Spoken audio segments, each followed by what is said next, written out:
Welcome to யாவரும் கேளீர். நான் உங்க பத்ரி பேசுறேன்.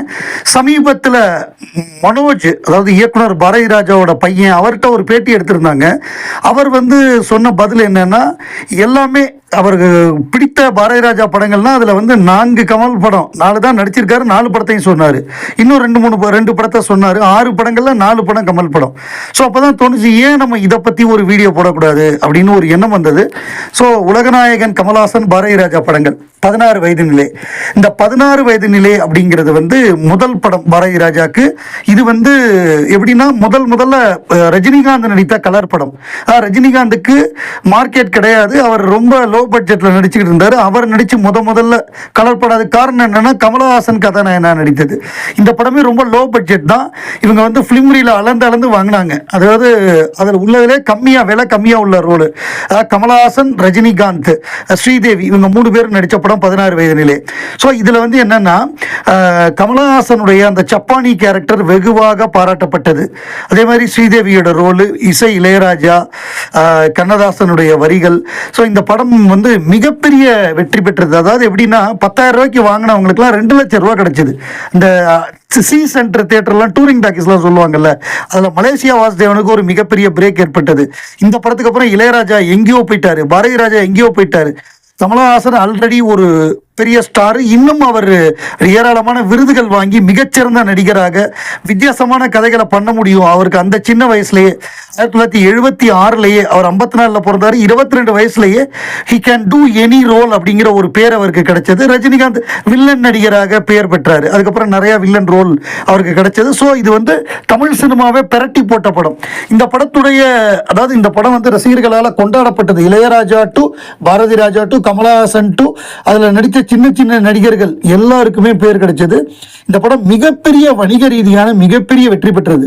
இது ஒரு சோதனை முயற்சி படம் அப்படின்னு சொல்லி பார்க்கப்பட்ட படம். கடைசியில் பார்த்தா மிகப்பெரிய வெற்றி பெற்றது. இதற்கு மிகப்பெரிய சான்று ஆனந்த விகடன் இந்த படத்துக்கு கொடுத்தா 62 மார்க், 100க்கு 62.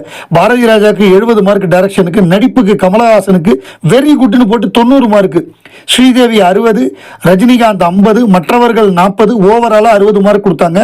கதை பாரதி ராஜா 35 மார்க், திரைக்கதைக்கு 75 மார்க், வசனம் கலைமணி 60 மார்க், இசை இளையராஜா 65 மார்க், நடனம் Salim 15 mark, camera Nivas 65 mark, editing Bhaskar 50 mark, தயாரிப்பு இசைராஜகன் 40 மார்க், மொத்தமாக 535. வண்ணத்துக்காக போனஸ், அதாவது காவிய நயம் கொண்ட முடிவுக்காக போனஸ்னு சொல்லி 90 மார்க் கொடுத்து 1000க்கு 625, 100க்கு 62 மார்க் கொடுத்துருந்தாங்க.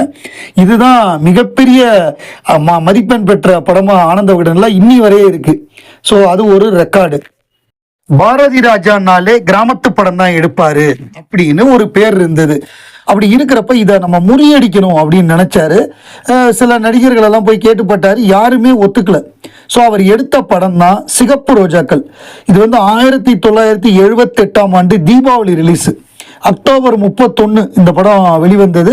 இந்த படத்தோட நிறைய படங்கள் வந்தது. எம்ஜிஆர் நடித்த மோகினின்னு ஒரு படம், சிவாஜி நடித்த பைலட் கோபிநாத்னு ஒரு படம், அதுக்கப்புறமாக ரஜினிகாந்த் நடித்த 2-3 படம் வந்தது. தப்பு தாளங்கள்னு ஒரு படம், இன்னொரு படம் ஏதோ ஒரு படம், அதாவது தாய் மீது சத்தியம்னு ஒரு படம், தப்பு தாளங்கள், மனிதரில் இத்தனை நிறங்களான கமலஹாசன் நடித்த இன்னொரு படம். தப்பு தாளங்களில் கமலஹாசன் ஒரே ஒரு காட்சியில் வந்திருப்பாரு.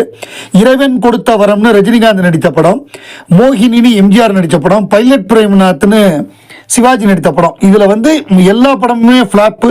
சிகப்பு ரோஜாக்கள் மட்டும் சில்வர் ஜூப்ளி. எல்லா படத்தையும், அது எம்ஜிஆராக இருக்கட்டும், அது சிவாஜியாக இருக்கட்டும், ரஜினியாக இருக்கட்டும், அடித்து எல்லா படத்தையும் துவம்சம் பண்ணி சிகப்பு ரோஜாக்கள் சில்வர் ஜூப்ளி மிகப்பெரிய பிளாக் பஸ்டர் ஆச்சு.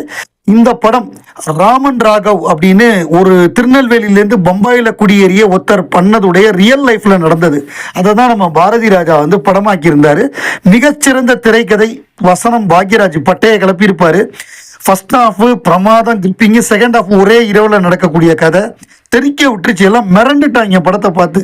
அந்த மாதிரி ஒரு படம், அந்த மாதிரி ஒரு நடிப்பு. Best actor Kamal Haasan, best director Bharathi Raja அந்த அவார்டு கிடைச்சது. இந்த படத்தில் இளையராஜா பின்னி எடுத்திருப்பாரு, பாடல்களாக இருக்கட்டும், பிஜிஎம்மாக இருக்கட்டும். இதில் வந்த நினைவோ ஒரு பறவையை வந்து கமலஹாசன் பாடியிருப்பார்.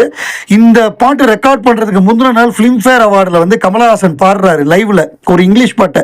ஓ, நீங்கள் இப்படிலாம் பாடுவீங்களா அப்படின்னு சொல்லிட்டு கூப்பிட்டு கமலை வந்து இந்த பாட்டை பாட வச்சார். கமல், ஜானகி அம்மா. இந்த படத்தில் 2 பாட்டு, ஒன்று நினைவோ ஒரு பறவை, இந்த மின்மினிக்கு அந்த பாட்டு. இந்த 2 பாட்டில் ஒரு பாட்டு இந்த மின்மினிக்கு கண்ணில் ஒரு இந்த அந்த பாட்டு, அதை வந்து நம்ம கண்ணதாசன் எழுதினார். அப்புறம் நினைவோ ஒரு பறவை வந்து கவிஞர் வாலி எழுதினார். 2 லெஜெண்ட் எழுதின பாடல். இந்த படம் வந்து மாபெரும் வெற்றி படமாக மாறியது. இதே படம் ஹிந்தியில் ரீமேக் ஆனப்ப மிகப்பெரிய தோல்வி அடைந்தது. ராஜேஷ் கண்ணா நடித்தார் ரெட் ரோஸ்னு. மிகப்பெரிய எதிர்ப்பு, மிகப்பெரிய தோல்வி அந்த மாதிரி அமைஞ்சது இந்த படம். அதே மாதிரி 16 வயது நிலைவ சோல்வா சாவன்னு அமோல் பாலேக்கரை வச்சு எடுத்தார். அந்த படமும் பெரிய தோல்வி அடைந்தது. அவருக்கு ஹிந்திக்கும் உருதுக்கும் வித்தியாசம் தெரியாமல் உருதுல எடுத்துட்டாரு. அது வந்து மரண தோல்வி. இதுவும் மரண தோல்வியா ஹிந்தியில் அமைஞ்சது. 3வது முறையாக 2 பேரும் ஒன்று சேர்ந்தது. அதுவும் ஒரு தீபாவளி ரிலீஸ் தான். இது நம்ம டிக் டிக் டிக். இது வந்து ரொம்ப வித்தியாசமான ஒரு ஆங்கில படம் மாதிரியான ஒரு முயற்சி. ஆனால் பாரதி ராஜா கமலஹாசன் காம்பினேஷனில் எபோவ் ஆவரேஜ்னு பேர் வாங்கின படம். 16 வயதினிலே ஒரு பெஞ்ச் மார்க்கு, இண்டஸ்ட்ரி ஹிட். அதுக்கு முன்னாடி எந்த படமும் அவ்வளோ கலெக்ட் பண்ணலை. அவ்வளோ கலெக்ட் பண்ணிச்சு ஒரு புயல் மழை காலத்துலையும். அதுக்கப்புறம் சிகப்பு ரோஜாக்கள் கேட்கவே வேண்டாம், மாபெரும் வெற்றி. ஆனால் இந்த படம் வந்து எபோவ் ஆவரேஜ் படம். வந்து போட்டவங்களுக்கெல்லாம் லாபம் தான்.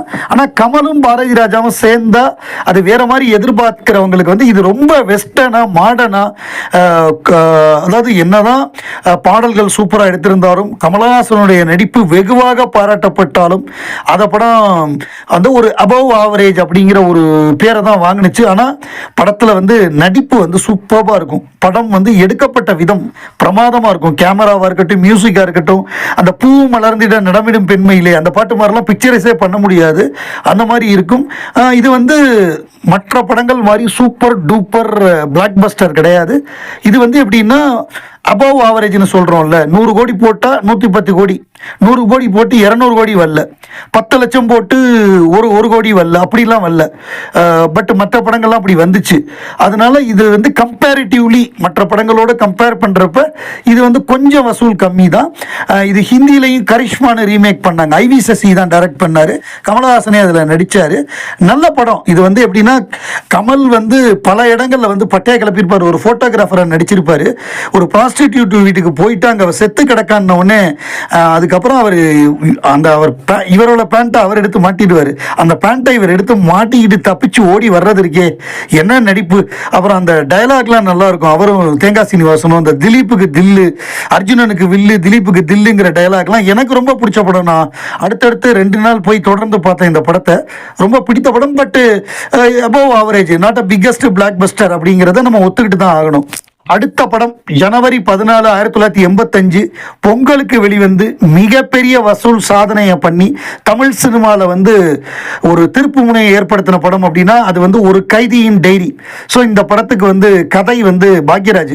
முதல்ல வந்து பாரதி ராஜா ஒரு கதையை பிளான் பண்ணுறாரு. இதுக்கு நான் தனியாக வீடியோவை போட்டிருக்கேன், ஞாபகம் இருக்குன்னு நினைக்கிறேன் ரெகுலராக பார்க்குறவங்களுக்கு. பாரதி ராஜா ஒரு கதையை ரெடி பண்ணுறாரு. 5000 அடிக்கு படம் எடுக்கிறாங்க. டாப் டக்கர் அப்படின்னு அந்த படத்துக்கு பேர் வைக்கிறாங்க.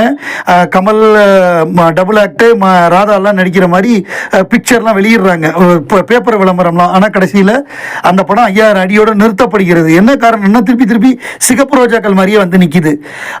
ஸோ உடனே பாக்யராஜ் கிட்ட நான் இதை டீப்பாக எக்ஸ்பிளைன் பண்ணலை, ஏன்னா அந்த தனி வீடியோவில் அதை போட்டிருக்கேன். பாக்யராஜ் வராரு, அந்த கதை பண்ணுறாரு. படம் வந்து பிரமாதமாக இருக்குதவொடனே கமல் டபுள் ஆக்ட். அதில் அப்போவே வந்து ப்ராஸ்தட்டிக் மேக்கப்பு மைக்கேல் வெஸ்மோர் வந்து மேக்கப் பண்ணுறாரு.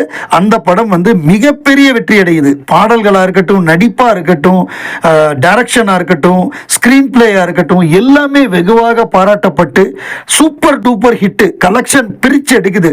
இங்கே ஹிட்டான உடனே அதை என்ன பண்ணுறாங்கன்னா ஹிந்தியில் வந்து ஆக்ரி ராஸ்தாங்கிறது அதாவது இறுதி பாதை பாதை அப்படின்னு அர்த்தம். ராஸ்தானா பாதை, ஆக்ரினா கடைசி, ஃபைனல். அப்படி அந்த நேம்ல அமிதாப் பச்சனை வச்சு நம்ம பாக்யராஜே டைரக்ட் பண்றாரு.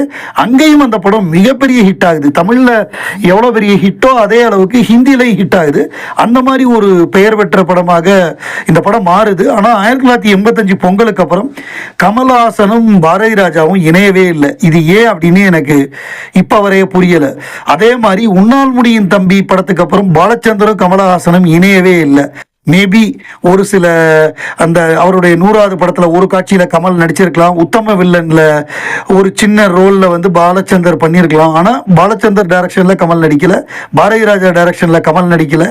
நாயகனுக்கு பிறகு ஒரு படம் கூட மணிரத்னம் படத்தில் நடிக்கலை அப்படின்னு நம்ம வருத்தப்பட்டுக்கிட்டு இருந்தோம். நல்ல வேலையாக தக் லைஃப்பில் நடித்து அந்த குறையை அவர் போக்கிட்டார். ஸோ அதுதான் இந்த படத்துக்கு அப்புறம் பாரதி ராஜாவும் இதுதான் எடுத்தாருன்னு நினைக்கிறேன்.